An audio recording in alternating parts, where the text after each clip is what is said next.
오늘 주신 말씀 느헤미야 8장입니다. 느헤미야 8장 1절부터 12절까지입니다.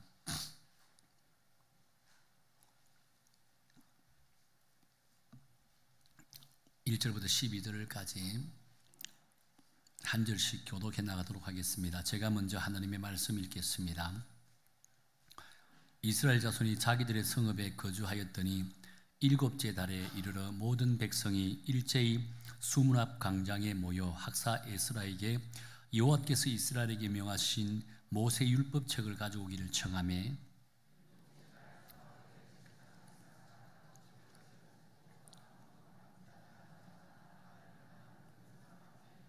수문 앞 광장에서 새벽부터 정오까지 남자나 여자나 알아들 만한 모든 사람 앞에서 읽음에 뭇 백성이 그 율법책에 귀를 기울였는데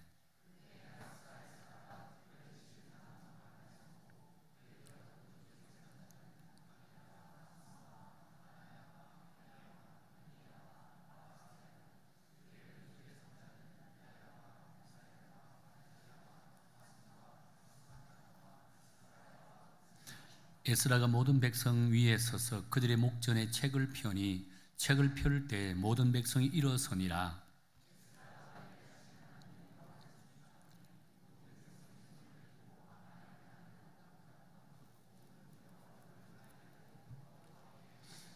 예수아와 바니와 세레바야와 야민과 악굽과 사브데와 호디야와 마세야와 그리다와 아세라와 요사밧과 하난과 블라야와 레이 사람들은 백성이 제자리에 서 있는 동안 그들에게 율법을 깨닫게 하였는데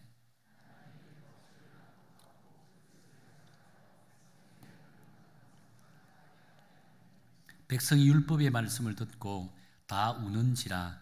총독 느헤미야와 제사장 겸 학사 에스라와 백성을 가르치는 레위 사람들이 모든 백성에게 이르기를 오늘은 너희 하나님 여호와의 성일이니 슬퍼하지 말며 울지 말라 하고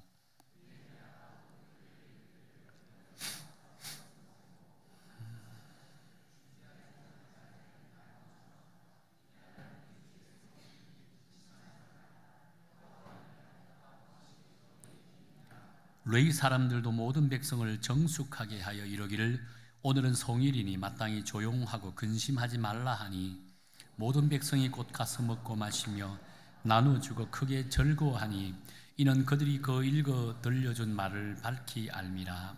아멘. 요즘 길거리에 나가보면 사람들의 모습을 보면 웃음기가 점점 사라졌다라고 이렇게 이야기를 합니다. 아마 코로나 후유증으로 인해 아직도 마스크를 끼기 때문에 그분이 웃고 있는지 아니면 슬퍼하는지를 확인하기 힘들기 때문에 웃음기를 찾아볼 수 없다라고 이야기도 할 수 있겠죠. 그러나 본질적으로는 코로나 팬데믹 이후로 사회 전반적으로 가라앉는 분위기 때문에 아마 사람들이 웃음기를 잃어버리지 않았나라고 이야기를 많이 합니다. 경제적으로도 얼마나 많이 지금 힘들고 있습니까? 전 세계적으로 불황기라고 할 수 있겠죠. 정치도 마찬가지입니다. 요즘 뉴스만 틀면 스트레스 받는 이야기 소리밖에 하질 않아요. 저질스러운 정치를 하는 정치인들 때문에 오히려 우리에게 웃음을 빼앗아가는 그런 참으로 안타까운 모습을 보고 있다고 생각합니다. 자, 그렇다면 여러분, 우리 그리스도인들은 별반 차이가 있다고 생각하십니까? 여러분들에게서는 웃음을 잃어버리고 있다고 생각하지 않나요? 여러분 스스로 돌이켜보세요. 코로나 이전과 지금의 여러분의 모습을 비교해 볼 때 웃음이 더 많아졌습니까? 아니면 웃음이 점점 사라졌다고 생각합니까? 웃음이 많이 사라지고 있잖아요. 그 이유가 어디에 있다고 생각하나요? 여러분도 세상 사람들과 똑같은 사회 전반적으로 가라앉은 분위기 때문에 경제적인 어려움 때문에 웃음기가 사라졌다고 생각하십니까? 우리 그리스도인들은 다른 각도에서 이 문제를 바라볼 필요가 있다고 생각합니다. 그것은 곧 우리에게는 신앙의 본질과 목적을 잃어버리기 때문에 우리에게도 참된 기쁨과 웃음을 점점 잃어가고 있다고 생각한다는 겁니다. 여러분, 신앙의 본질이 뭐지요? 신앙의 본질은요, 하나님의 백성으로서 하나님의 은혜와 능력을 덧입고 살아가는 것이 우리 신앙의 본질이라고 할 수 있는 거예요. 그 다음에 신앙의 목적이 무엇이죠?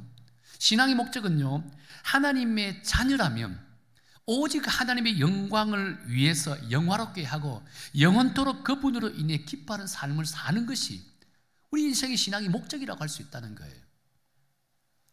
그렇게 우리가 일상생활에서 웃음을 회복하고 그리스도인으로서 자부심을 회복하기 위해서는요, 무엇보다도 이 신앙의 본질과 목적을 다시금 회복해야 된다는 겁니다. 우리가 그리스도인으로서 신앙의 본질과 목적을 회복하는 순간에 우리에게는 저절로 웃음이 되찾아온다는 거예요. 웃음이 회복되어진다는 거예요. 기쁨이 회복되어진다는 거예요. 그래서 우리는요, 복음을 다시 들어야 됩니다.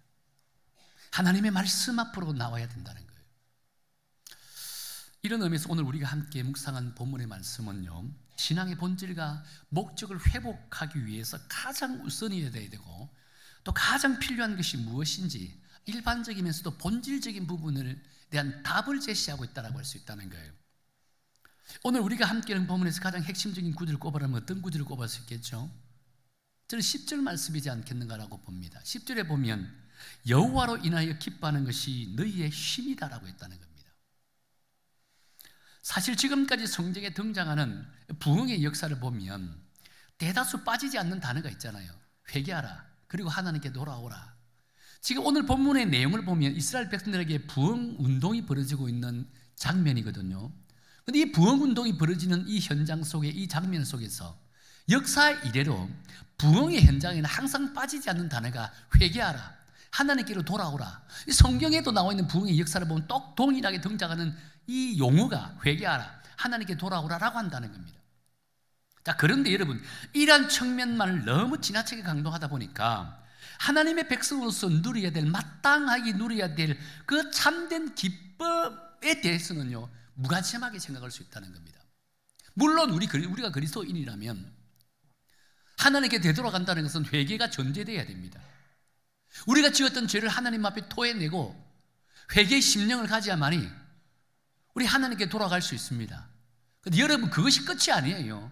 만일에 그것이 끝이라고 생각한다면요, 우리가 회개하는 것으로서 하나님의 자녀로서 감당해야 될 모든 의무와 책무가 끝나버린다면요, 여러분, 우리에게는요, 이 복음이 가스펠, 좋은 소식이 되지 못한다는 겁니다. 복음은 회개를 통해서 하나님의 자녀가 되고, 하나님의 자녀가 된다는 것은 하나님의 자녀로서 이 세상 살아가면서 누려야 될 구원의 참된 기쁨을 영위하는 겁니다. 그래서 우리에게는 회개보다 더 소중한 것이 구원으로 인해 누렸던 하나님의 즐거움, 구원의 즐거움과 기쁨을 회복하는 겁니다. 그 구원의 기쁨과 즐거움을 회복하기 위해서 회개가 전제되어야 된다는 겁니다. 회개가 포커스가 아니고 구원의 기쁨과 즐거움을 회복하는 거라고 할 수 있다는 겁니다. 사실 하나님의 백성들은 자신이 지은 죄로 인해서 구원은 결코 빼앗기지 않습니다. 한 번 택함 받으면 영원히 우리의 구원을 지켜주시고 우리의 구원이 함께한다라고 하나님께 약속하셨습니다. 끝까지 성령으로 하나님 은혜로 우리를 구원에 이끌어 주신다라고, 우리 구원을 지켜주신다라고 약속해 주셨다는 겁니다. 마치 구원이라는 큰 방주에, 배에 우리가 승선하였더라면 배에 올라탔습니다.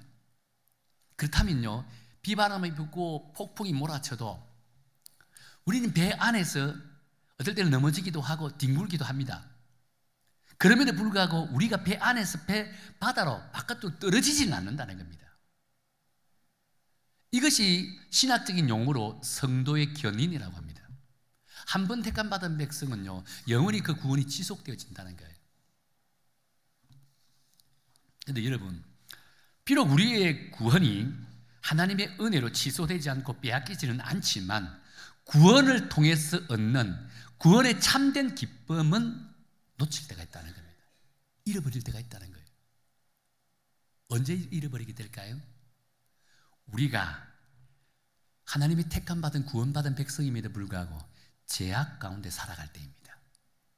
깊은 영적인 부진함에 빠질 때, 침체에 빠졌을 때, 깊은 영적인 침체에 빠졌을 때 우리에게는요, 구원의 기쁨을 잃어버릴 수 있다는 거예요. 여러분 스스로 돌이켜보세요. 여러분 스스로 한번 비추어 보세요. 나는 예수님을 믿는다고 하면서 구원의 참된 기쁨을 누리고 있다고 생각하십니까? 나는 예수 그리스도를 통해서 하나님의 자녀다라고 하는 사실을 믿으면서 내 일상생활 가운데서 하나님을 통해서 참된 구원의 기쁨을 영위하면서 살아가고 있다라고 스스로 자부할 수 있을까요? 만일에 내가 예수 그리스도의 십자가의 은혜로 구원받은 백성이라는 사실을 믿으면서도 불구하고 세상 사람들과 비교해 볼 때 똑같은 삶을 살고 똑같이 슬퍼하고 근심하고 고민하고 걱정하고 그러면서 구원의 기쁨이 무엇인지 나는 모르겠다라고 생각하는 사람이 있더라면 여러분 죄악 가운데 있을 수 있습니다. 깊은 영적인 침체에 빠질 수 있다는 겁니다. 그렇기 위해서는요, 우리가 하나님의 자녀로서 구원의 참된 즐거움을 다시 회복하기 위해서라면 하나님의 말씀으로 내 자신을 비추어 봐야 된다는 겁니다. 내가 어떤 죄악 속에 빠져 있는지, 내가 왜 영적인 깊은 침체 속에 빠져 있는지를 스스로 돌이켜 보아야 된다는 겁니다. 그 문제가 해결되면 다시금 우리는 예수 그리스도를 통해 구원의 참된 기쁨을 누릴 수가 있다는 거예요. 오늘 이 본문에서 그 말씀에 대해서 정확하게 제시하고 있는 그런 내용이라고 할 수 있다는 겁니다. 오늘 우리가 함께 읽은 본문에서도요, 여호와로 인하여 기뻐하는 것이 영적인 부흥의 열매다라고 이게 말씀하고 있다는 거예요. 왜냐하면 실제 당시의 유다 상황은요, 기뻐할 수 없는 절망적인 상황입니다. 그런 자들이 나중에 말씀을 읽어보면 기쁨을 회복했다라고 나와 있습니다. 왜 회복했을까? 오늘 우리가 이 말씀을 통해서 한번 살펴보기를 한다는 거예요. 사실 이 역사적인 배경을 우리 한번 살펴보면요, 당시 남유다가 바벨론으로부터 멸망을 당하고 수많은 사람들이 포로로 잡혀갔잖아요. 바벨론으로 포로로 잡혀갔습니다. 그리고 70년이라는 시간이 흘렀습니다. 70년의 시간이 흐르는 동안에 근동 지역의 패권이 바뀌어버립니다. 바벨론에서 패권이 누구한테 넘어가죠? 페르시아로 넘어간다는 겁니다. 페르시아가 바벨론을 점령했습니다. 멸망시켰습니다. 그러면서 그 당시에 페르시아 왕이었던 고레스입니다. 고레스 왕이 바벨론을 멸망시키고 나서 칙령을 하나 발표하는데, 그 칙령이 뭐냐면 바벨론에 잡혀왔던 모든 나라의 백성들을 다 본국으로 돌아가라는 겁니다. 그 당시 바벨론 도시 안에는요, 수많은 나라의 백성들이 포로로 잡혀왔습니다. 그런데 이 포로로 잡힌 백성들이 각자 본국에 돌아가라 이야기했다는 겁니다. 당시 유대인들도 바벨론에 포로로 엄청나게 많이 잡혀갔습니다. 그런데 이제 칙령이 떨어진 겁니다. 본국에 돌아가도 좋다라고 했다는 겁니다. 이는 의무사항은 아닙니다. 칙령을 발표한 거예요. 돌아가도 좋다라는 겁니다. 그렇다면 여러분, 유대인들이 바벨론에 와서 70년의 시간을 보내면서 어느 정도 삶에 대한 안정을 찾았다는 겁니다. 삶의 기반을 찾았습니다. 여러분, 70년이라는 시간을 보낸다면 어느 정도 삶의 터전을 다 잡고 있습니다. 기독 역사를 보면 유대인들이 바벨론으로 포로로 잡혀가서 70년의 시간을 보내면서 유대인들이 경제적으로 엄청나게 많은 부를 축적했다라고 기록되어 있습니다. 왜 부를 축적한 줄 아세요? 포로로 잡혀갔지만 실제로 포로 같지 않은 생활을 했다라고 했습니다. 그러면서 경제적으로 엄청나게 부를 축적했는데, 그들이 부를 축적하는 방법은 바벨론의 금융업을 다 잡았다라고 되어 있더라고요. 유대인들은 머리가 비상합니다. 지금도 미국에 이 금융가에 가보면, 외래가에 가보면 금융권을 다 잡고 있는 사람이 누군지 아세요? 유태인들입니다. 유태인들. 전 세계 금융을 70% 잡고 있는 게 유태인이라 했습니다. 그만큼 머리가 좋다는 거예요. 잘 돌아간다는 거예요. 바벨론으로 포로로 잡혀간 이들도 70년의 기간 동안 바벨론 지역에 있는 금융권을 다 잡았다라고 했더라고요. 역사적 기록에 보면 그만큼 살기 좋다는 겁니다. 근데 여러분, 이런 사람들이 본국으로 돌아가라 했을 때 쉽게 돌아갈 수 있을까요? 자기가 지금까지 타져놓은 삶의 터전을 내려놓고 간다는 것이 쉽지 않다는 겁니다. 갈등하고 또 고민합니다. 그래서 단방에 돌아간 것이 아니고 3번에 걸쳐서 본국에 돌아가는 모습을 보게 된다는 겁니다. 자, 그런데 첫 번째 본국으로 돌아간 사람들이 본국에 돌아가자마자 무엇을 했죠? 그들이 본국에 돌아가서 보니까 지금까지 과거에 자신들이 살았던 삶의 터전들이 완전히 망가져 버렸습니다. 예루살렘 전체가 폐허가 됐다는 겁니다. 나름대로 바벨론에서 어느 정도 살고 또 삶의 기반을 잡고 풍성하게 살다가 예루살렘으로 돌아왔는데 예루살렘 성은요 폐허가 되어버린 겁니다. 절망입니다. 그럼에도 불구하고 그들은 하나님의 약속의 땅이라는 사실을 믿고 희망을 가졌습니다. 그들이 제일 먼저 한 것이 뭐냐면 성전을 짓는 겁니다. 성전을 재건하는 겁니다. 그런데 성전 재건이 올바로 됐습니까? 올바로 되지 않았습니다. 주변에 특별히 사마리아 있는 나라가 끊임없이 방해하고 모함하고 성전을 재건하지 못하도록 했다는 겁니다. 그런데 우여곡절 끝에 짓다가 중단, 짓다 중단, 짓다 중단 하다가 우여곡절 끝에 결국 성전은 완공되었습니다. 자, 성전이 완공되고 나면 그 다음에 해야 될 것은요, 예루살렘 주변 성벽을 짓는 겁니다. 성벽. 이스라엘 백성들에게는요, 성전을 짓는 것과 성벽을 짓는 것이 대단히 중요한 것이라고 생각했습니다. 왜? 하나님의 도성을 짓는 것이기 때문입니다. 하나님께 예배드리는 제사드리는 성전과 하나님의 도성을 지키는 성벽을 짓는 것이 그들의 삶의 목적이라고 생각했다는 겁니다. 그것이 하나님과 관계를 회복하는 것이라고 생각했다는 겁니다. 그런데 성벽 재건 공사를 하다가 또 중단되었습니다. 왜? 사마리아가 침략해와가지고 이제 성벽을 무너뜨렸습니다. 성곽에 불태워버렸습니다. 이제 더 이상 희망이 없습니다. 자기들 힘으로서는요, 이 성벽을 지을 수 없던 상황이 되어버렸다는 겁니다. 자, 그 시점에 페르시아 왕이었던 아닥사스다 왕입니다. 아닥사스다 왕 때 술 맡은 관원장으로 있었던 사람이 누구냐면 느헤미야입니다. 느헤미야가 자신의 동생 하나리가 고향에 가서 예루살렘 상황을 다 듣고 돌아와서 그 느헤미야에게 알려주는 겁니다. 큰일 났다, 큰일 났다, 형. 지금 예루살렘 상황이 엉망이라고. 지금 사마리아가 침략해 와서 성벽이 무너지고 성곽이 불타됐다고. 어떻게 하면 되겠냐, 어떻게 하면 되냐고. 그 이야기를 들었던 느헤미야는요 깜짝 놀랐습니다. 충격받았습니다. 어느 정도 충격받았냐면 성경에 보니까 수일 동안 아무것도 먹지 못했다 했습니다. 아무것도 먹지 못하고 하나님 앞에 기도만 했던 거예요. 하나님, 이 일을 어떻게 하면 되겠습니까? 이 일을 어떻게 하면 되겠습니까? 나 혼자 잘 먹고 잘 살 수 있는 것이 아닙니다. 하나님의 백성들이, 하나님의 나라가 저렇게 지금 엉망이 돼가고 있습니다. 어떻게 하면 되겠습니까? 고민하다가 기도하다가 용기를 얻었습니다. 그러면서 아닥사스다 왕에게 직접 찾아갑니다. 왕이여, 왕이여, 내 나라, 내 공국, 내 고향 땅에 예루살렘 성이 지금 이렇게 엉망이 되었습니다. 도저히 제가 여기서 지금 그냥 머물고 있을 수 없습니다. 저를 본국의 예루살렘으로 보내주옵소서라고 합니다. 아닥사스다 왕은요 엄청나게 신뢰하였던 느헤미야이기 때문에 쉽게 보내줄 수는 없었습니다. 그러니까 그가 워낙 간절하게 애원하니까 어쩔 수 없이 그래 임시로 보낸다 했습니다. 다시 돌아오라고 했습니다. 그러면서 느헤미야를 이제 성벽을 다시 지을 수 있는 그런 그 건축 자재까지 다 포함해가지고 이제 예루살렘으로 보내게 되었다는 겁니다. 느헤미야는 이제 왕으로부터 왕권에 대한 명령을 갖고 왔습니다. 그러면서 성벽을 재건했다는 겁니다. 감히 사마리아가 이 성벽 재건 공사에 방해할 수 있을까요? 못합니다. 방해하는 것은 곧 왕명을 어기는 것이기 때문입니다. 결국 느헤미야가 돌아오자마자 성벽을 재건했습니다. 자, 그렇다면 성벽이 재건되고 성전이 재건되었습니다. 그럼 뭘 해야 될까요? 봉헌식을 해야 됩니다. 근데 봉헌식을 하려고 보니까 이스라엘 백성들의 마음, 이 하나님 앞에 제단을 드리고 봉헌을 해야 될 그들의 마음이 영적으로 너무나도 피폐해져 있는 거예요. 너무나 메말라 있는 겁니다. 이 메말라 있는 심정을 갖고 있는 사람들이 어떻게 하나님 앞에 제사를 드릴 수 있고 어떻게 하나님 앞에 이 성전과 성벽에 대한 봉헌식을 할 수 있을까? 그런 마음이 드는 거예요. 그래서 그들에게 무엇이 필요할까요? 가장 중요한 것, 구원의 참된 기쁨을 회복하는 것이다라고 생각했다는 겁니다.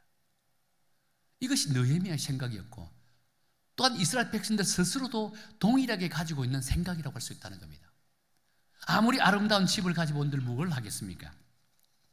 아무리 아름다운 성전을 가지고 있는들 뭘 하겠습니까? 성전에서 예배를 드리는 그 성도들의 마음이 피폐한데 어떻게 하나님께서 이 예배를 받아줄 수 있을까요? 저는 본문을 묵상하면서 당시 유대 상황이 오늘 우리 그리스도인들의 처지와 너무 흡사한 상황이다라고 생각했습니다. 3년 넘게 코로나 팬데믹으로 인해서 예배 생활이 비정상으로 돌아갔잖아요. 그로 인해 성도들이 영적인 상태로는 거의 피폐해져 버렸습니다. 완전히 무너져 버렸다는 겁니다. 그러다 보니까 이제 코로나 사태가 끝나고 정상적인 생활로 돌아와도 코로나 이전의 신앙생활로 돌아간다는 것은 거의 불가능하게 되어버렸다는 겁니다. 왜 그럴까요? 우리의 신앙생활이 패턴이 달라졌기 때문입니다. 그렇게 이제 코로나 팬데믹을 지난 이 시점에 우리 역시 무엇보다 시급하게 회복해야 될 것은요, 하나님과의 관계 회복입니다. 하나님과의 관계 회복은 곧 구원의 참된 기쁨을 회복하는 겁니다. 우리가 그리스도인으로서 구원의 참된 기쁨을 회복하는 순간에 우리는 하나님과 관계가 회복되고 무엇보다도 하나님께서 우리를 통해 주셨던 그 사명을 발견하고 이 땅에 하나님의 나라를 온전히 세워나갈 수 있다는 겁니다. 그래서 오늘 우리 이 아침에 이 본문의 말씀을 통해서 우리가 깨닫기를 원하는 것은요, 지금 본문의 이스라엘 백성들이 그들이 심령에 피폐해져 있는 그들이 심령에 구원의 참된 기쁨을 회복하게 되는 그 과정을 우리 한번 살펴보기를 한다는 겁니다. 그런데 어떤 믿음의 자세를 가졌기에 구원의 참된 기쁨을 회복하고 온전한 하나님의 백성으로 세움을 받을 수 있었는지 그 과정을 살펴보면서 피폐해져 있는 우리의 심령, 다시금 하나님과 관계를 회복하여 우리 인생에 구원의 참된 기쁨을 다시금 회복하고 무엇보다 웃음을 되찾는 그런 은혜로운 시간 되기를 예수님 이름으로 축원합니다. 두 가지 관점에서 우리 한번 살펴보겠는데요, 첫 번째, 우리에게 구원의 기쁨을 회복하기 위해서는요, 말씀에 대한 갈급함이 채워지는 데부터 시작되어진다는 겁니다. 자, 한번 볼까요? 1절입니다. 우리 1절 다 함께 읽겠습니다. 시작. 이스라엘 자손이 자기들의 성읍에 거주하였더니 일곱째 달에 이르러 모든 백성이 일제히 수문 앞 광장에 모여 학사 에스라에게 여호와께서 이스라엘에게 명령하신 모세의 율법책을 가져오기를 청하매라고 합니다.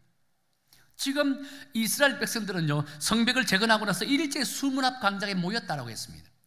그러면서 에스라에게 하나님의 율법책을 가져와서 우리에게 읽어달라고 외치고 있다는 겁니다.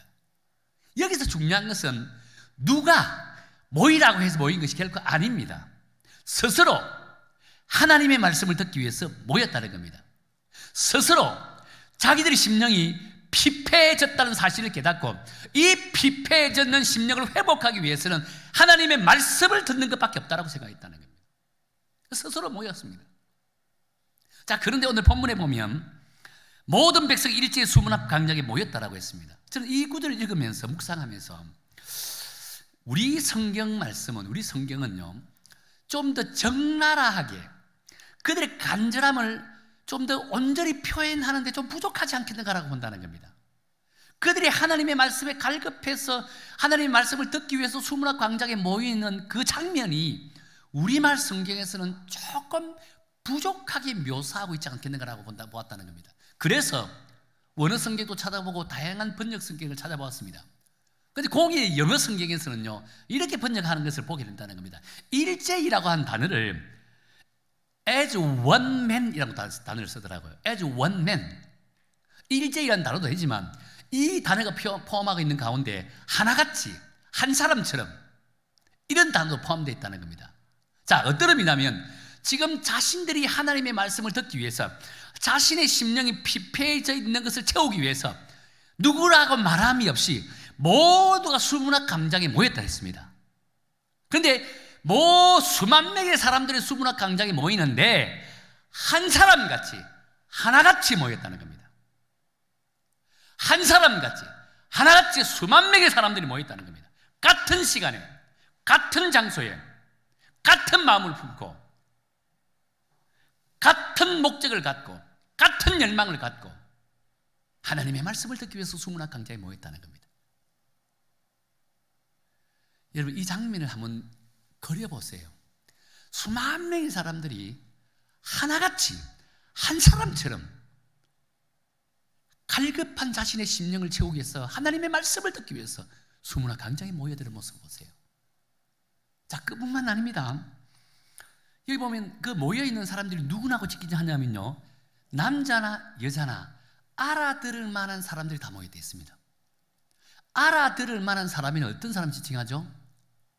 적어도 말을 할 수 있는 친구들, 어린아이부터 나이 드신 어르신들까지 들을 수 있는 귀를 가지고 있는 사람들 다 모였다는 겁니다. 여기서 보면 모인 사람들을 지칭할 때 성년이다 장년이다 남자나 이제 구별하지 않습니다. 알아들을 만한 사람, 말을 할 수 있고 말을 들을 수 있는 사람 다 모였다는 겁니다. 또 그 다음에 한번 봅시다. 그들이 말씀을 듣는 자세를 보면 3절에 보면 이렇게 말씀합니다. 무엇 백성이 그 율법책에 귀를 기울였다라고 합니다. 이 말씀을 원어 성경을 통해서 원어 성경을 직역해 보니까 이렇게 해석할 수 있더라고요. 모든 백성들의 귀가 율법책에 달라붙었더라. 모든 백성들의 귀가 율법책에 달라붙었다는 겁니다. 여러분, 이 말씀은 어떤 의미라고 이해할 수 있을까요? 그들이 얼마나 하나님의 말씀을 경청했으면, 한 단어도 놓치지 않으려고 귀를 쫑긋 세우면서 말씀을 들었으면 율법책이 귀에 딱 붙은 것처럼 그런 모습이었까라고 생각한다는 거예요. 하나님의 말씀을 듣기 위해서는요, 자신들의 마음이 빼앗기지 않았습니다. 생각이 흩어지지 않았습니다. 엉뚱한 관심 갖지 않았습니다. 여러분, 예배 드리면서 지금 이 자리에 앉아있는 가운데 순간적으로 엉뚱한 생각 갖고 있는 사람이 있었잖아요. 있었잖아. 솔직히 이야기해봐요. 있었잖아요. 그죠? 그죠? 솔직히 있잖아요. 솔직히. 나도 그래요. 있잖아요. 그들은요, 한 단어도 놓치지 않으려고 귀를 세우고 율법책이 귀에 딱 붙을 정도로 경청했다는 겁니다. 얼마나 하나님의 말씀을 듣기에 갈급했으면, 얼마나 하나님의 말씀에 간절히 사모했으면 이런 심정으로 하나님의 말씀을 들었을까요?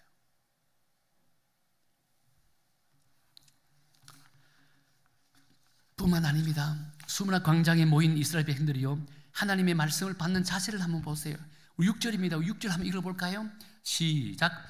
에스라가 위대하신 하나님 여호와를 송축하며 모든 백성이 손을 들고 아멘 아멘 응답하고 몸을 굽히 얼굴을 땅에 대고 여호와께 경배하니라. 지금 에스라 선지자가 하나님의 말씀을 낭독합니다. 낭독하는 순간에 그 말씀을 듣는 모든 백성들이 아멘 아멘 아멘 외치는 거예요. 그리고 땅에 엎드려 있습니다. 얼굴을 땅에 대고 하나님을 경배합니다, 하나님을 경배합니다 라고 외쳤다는 겁니다. 여러분은 하나님의 말씀을 들을 때 마음에 감동이 오면 여러분 속으로 아멘 하죠? 안 합니까? 속으로 아멘 하지 말고 겉으로 아멘 하세요. 하나님의 말씀에 감동이 있습니까? 그렇죠. 그렇게 해줘야 돼요. 그 말씀을 전하는 사람도 힘도 나는 거예요. 속으로 보면 아멘, 아멘 한 사람 있어요. 내가 보면 아멘, 아멘. 표현해내세요. 이스라엘 백성들이 지금 표현해내고 있는 거예요. 얼굴 따기 쳐박고 있는 거예요. 지금 너무 은혜스러워서 하나님이 경배한다 했습니다. 이런 말씀으로 하나님의 말씀을 지금 듣고 있는 거예요. 자, 그렇다면 여러분들은 어떻습니까? 여러분들의 말씀에 대한 갈급함이 어느 정도라고 생각합니까? 본문의 이스라엘 백성들처럼요, 하나님의 말씀을 듣기 위해서 오늘 이 자리에 나왔습니까? 친구를 만나러 나왔습니까? 찬양 드리러 나왔습니까? 아니면 부모의 성화에 못 잊어 남편 성화, 아내 성화에 못 잊어서 나왔습니까? 우리가 교회 나올 때는요, 하나님의 말씀을 사모하고 하나님의 말씀을 듣기 위해서 나와야 된다는 겁니다. 갈급함과 간절함을 갖고 이 자리에 온다면 하나님의 말씀을 통해서 여러분에게 은혜가 충만케 주실 줄로 저는 믿습니다. 여러분, 제가 오늘 이 시간에 설교를 하면서 오늘 제가 설교를 1시간 하겠습니다, 1시간 하겠습니다 라고 한다면 갑자기 가슴이 덜컥 내려앉는 사람도 있을 거예요. 어떤 친구는 시계를 보는 사람도 있을 거고, 어떤 분은 야, 내가 중간에 몇 시에 언제쯤 빠져나가지 고민하는 사람도 있을 거예요. 중요한 것은요, 하나님의 말씀이 선포되어질 때 시간이 중요하지 않고 그 말씀대로 따라가는 거예요. 말씀이 가는 대로 따라가는 거예요. 그럴 때 하나님께서, 성령께서 우리 마음을 감화감동시켜 주시는데 말씀으로 내 삶이 변화됩니다. 말씀으로 내 삶에 성령의 충만한 은혜가 임한다는 거예요. 나를 내려놓고 말씀이 가는 대로 따라다니세요. 따라가세요. 그다음에 말씀이 인도하는 곳은 곧 성령의 충만한 은혜로 인도함을 받는다는 겁니다. 하나님의 은혜의 강가로 우리를 인도하신다는 거예요. 거기에 나를 맡기세요. 내려놓으세요. 그러면 여러분 말씀을 통해 참된 기쁨을 회복할 줄로 믿습니다. 제가 하와이에서 DTS 훈련을 이제 하고 가는 과정에 이제 도미니카의 아우리치를 갔습니다. 도미니카 아우리치를 할 때는요, 도미니카는 큰 섬입니다. 거기에 절반은 도미니카고 절반은 아이티입니다. 근데 절반이 아이티는 흑인들만 구성되어 있고 90%가, 도미니카는 거의 7, 80%가 혼혈인입니다. 근데 도미니카가 사는 건 경제적으로 엄청나게 풍성하게 살고 있습니다. 나름 우리나라보다 못 살지만요. 그래 아이티는 너무 못 살아요. 그러니까 아이티에 있는 사람들이 도미니카로 넘어옵니다. 특히 요즘 몇 년 전부터 대통령이 암살당하고 나서부터 정치가 완전 혼란에 빠졌습니다. 모든 선교 사람들이 다 추방당했습니다. 추방이 아니라 스스로 나올 수밖에 없습니다. 왜? 선교사님 잡아다가 협박하고 테러를 하기 때문입니다. 그런데 거기에 있는 아이티 사람들이 도미니카가 다 도망을 오는 거예요. 도미니카 집단촌을 이루면서 살아갑니다. 아이티 집단촌이 있습니다. 그래서 우리가 이제 아우리치 간 곳은 도미니카에 있는 아이티 집단 마을에 이제 전도를 하러 다녔습니다. 한 번은 이제 도미니카에 있는 아이티 마을에 주일 예배를 드리러 갔습니다. 우리 이 예배당에 2층은 없고요. 이 한 3분의 1, 절반 정도 채 못 되는 한 3분의 1 정도 교회당입니다. 근데 꽉 차 있습니다. 꽉 차 있는데 찬양을 드리는데 100%가 다 흑인이거든요. 흑인들이 찬양은 흥겹게 합니다. 춤을 추면서 박수 치고. 예배를 드리다가 이제 목사님 나와서 말씀을 전하는 거예요. 말씀을 전하는데 1시간 정도 말씀을 전하더라고요. 이 교회당이 여름인데 이 에어컨도 없습니다. 땀을 범벅으로 흘려요. 예배 참석한 우리는요, 가만히 있기만 해도 땀이 막 흘러 넘치는 거예요. 1시간 동안 예배를 드립니다. 그러다가 이제 말씀이 끝나고 나서 또 찬양을 합니다. 이제 예배를 끝났구나라고 했는데 또 다른 목사님이 올라가는 거야. 강구하러 올라가나 싶더만 또 말씀을 전해요. 또 1시간 동안 말씀을 전하는 거예요.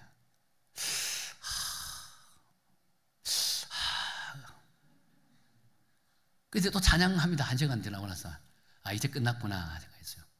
여자 목사님 올라가는 거예요. 여자 목사님 담임이더라고요. 이제 마지막으로 이제 강구가 끝나는 모양이라고 해서 생각했어요. 또 여자 목사님 올라가 또 1시간 또 말씀을 전하는 거예요. 그 놀라운 것은요, 거기 참석한 사람들이 단 한 사람도 얼굴빛이 짜증나는 얼굴빛이 없습니다. 너무 행복해요. 찬양을 하는데 얼마나 행복해. 춤을 추면서 찬양을 하는 거예요. 도전이 됐습니다. 나름 한편으로는 예배가 조금 기니까 짜증도 솔직히 좀 났어요. 그럼에도 불구하고 도전이 되더라고요. 나는 과연 어떨까? 내가 3시간 동안 설교를 듣고 4시간 동안 찬양하고 한 4시간 찬양하면 이 설교를 들었을 때 나는 과연 견뎌낼 수 있었을까? 저는 이게 말씀을 갈급한 성도가 가지는 믿음의 자세라고 생각합니다. 말씀에 한번 빠지면, 은혜의 강가에 빠지게 되면 우리의 지루함이 없습니다. 짜증이 없습니다. 기뻐요. 행복하다는 겁니다. 사랑하는 성도 여러분, 여러분도 진정 하나님으로 인해 기뻐하는 것을 경험하기를 원하십니까? 하나님의 말씀 앞으로 나오시기를 축원합니다. 하나님의 말씀 앞으로 나올 때 간절히 갈급한 심령으로 나오기를 축원합니다. 그렇다면 하나님의 말씀이 여러분의 심령을 꿰뚫어서 여러분의 심령 속에 죽어져가는 그 구원의 즐거움과 기쁨을 다시 회복시키는 놀란 역사가 일어나게 될 줄로 믿습니다. 이번 금요일 부흥회 때 여러분 꼭 말씀을 사모하는 심정으로 나오시기를 축원합니다. 그렇다면 이번에 강사님을 통해서 쏟아지는 그 말씀을 통해 여러분의 심령을 깨우치고 인생을 살아가면서 정말 구원의 즐거움이 바로 이것이구나 라고 하는 사실을 깨닫고 하나님의 온전한 사명자로 살아가게 될 줄로 믿습니다. 또 한 가지, 우리의 기쁨, 구원의 기쁨은요, 회개의 눈물을 흘릴 때 온전히 이루어진다라고 했습니다. 자, 한번 볼까요? 9절입니다. 우리 9절 말씀은 다시 한번 읽겠습니다. 9절입니다. 시작.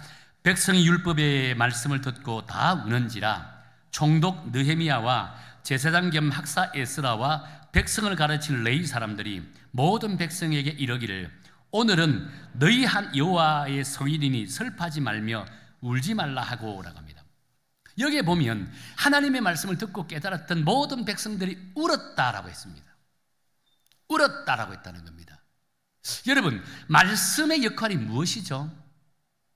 말씀은 우리의 거울과 같다라고 했습니다.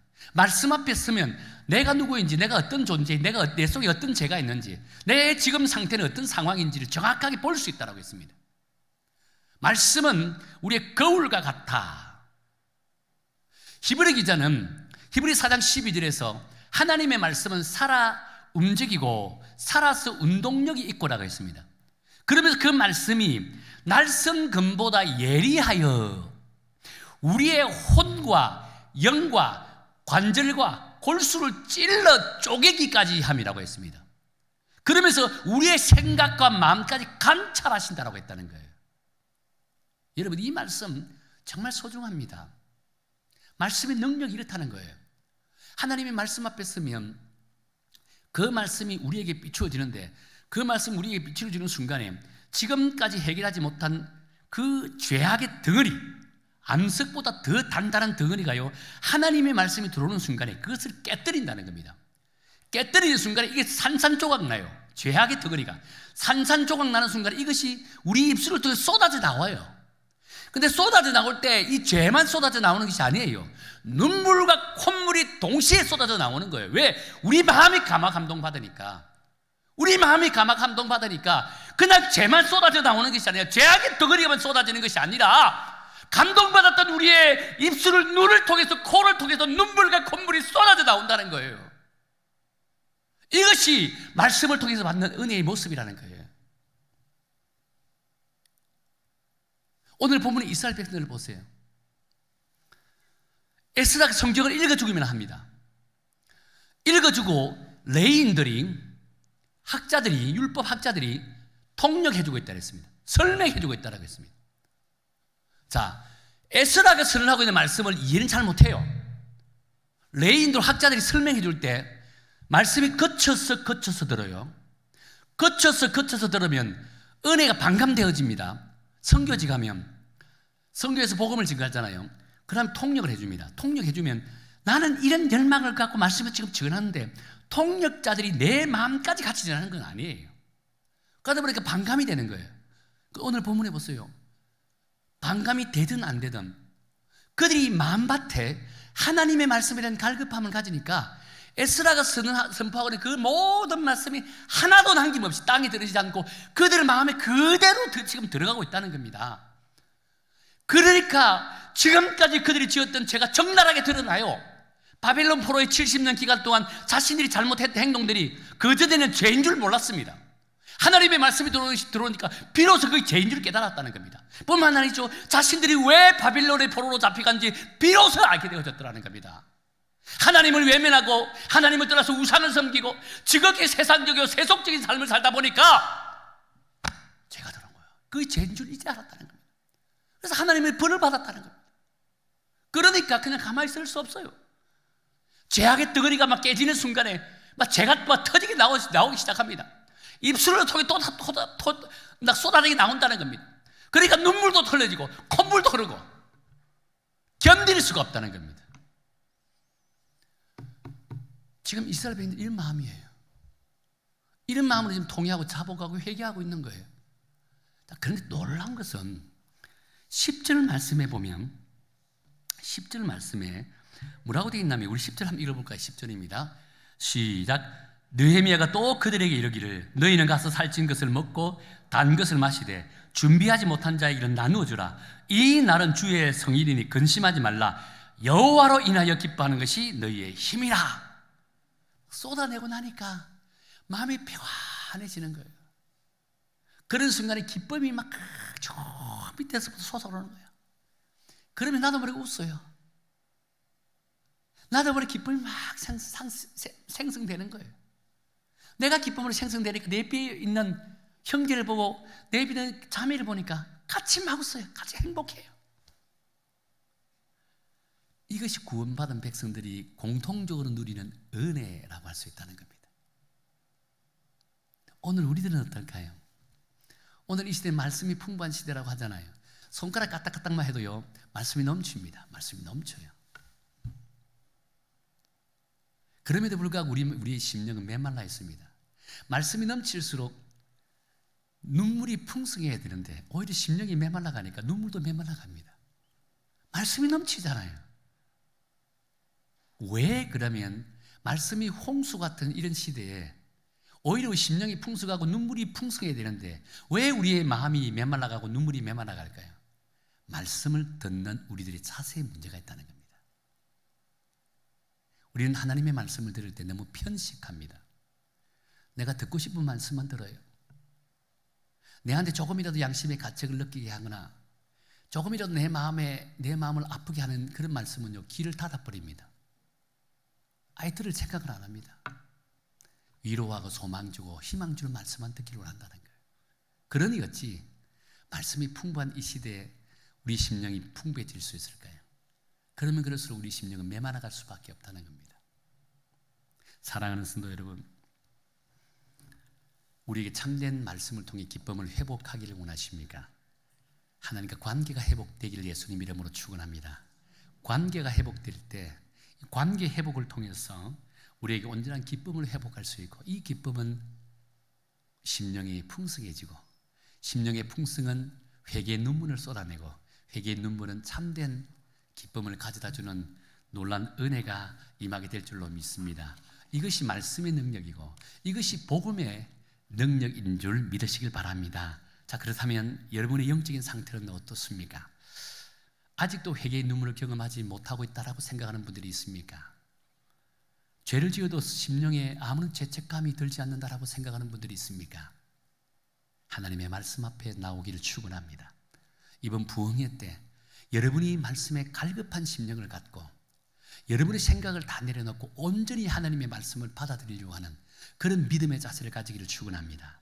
그렇다면 여러분의 심령 다시금 하나님의 감동이 회복될 것이고, 회개의 눈물이 여러분의 눈을 통해서 쏟아져 나가고, 그로 인해서 마음의 평안과 참된 기쁨을 회복하는 그런 놀라운 은혜로운 부흥회가 될 줄로 믿습니다. 우리 교회가, 우리 성도들이 이 부흥회를 통해서 말씀의 은혜를 받게 된다면 우리 교회가 은혜를 받게 됩니다. 교회가 은혜를 받게 된다면요, 이 교회가 이 지역사회를 가슴에 품을 수 있고 민족을 품을 수 있고 열방을 품을 수 있다는 겁니다. 이번 부흥회를 통해서 온전한 우리의 믿음, 참된 구원의 기쁨을 회복하여 우리를 통해서 하나님의 나라가 온전히 확장되어지는 그런 놀라운 역사를 경험하는 귀하고 복된 말씀의 잔치가 되기를 예수님 이름으로 축원합니다.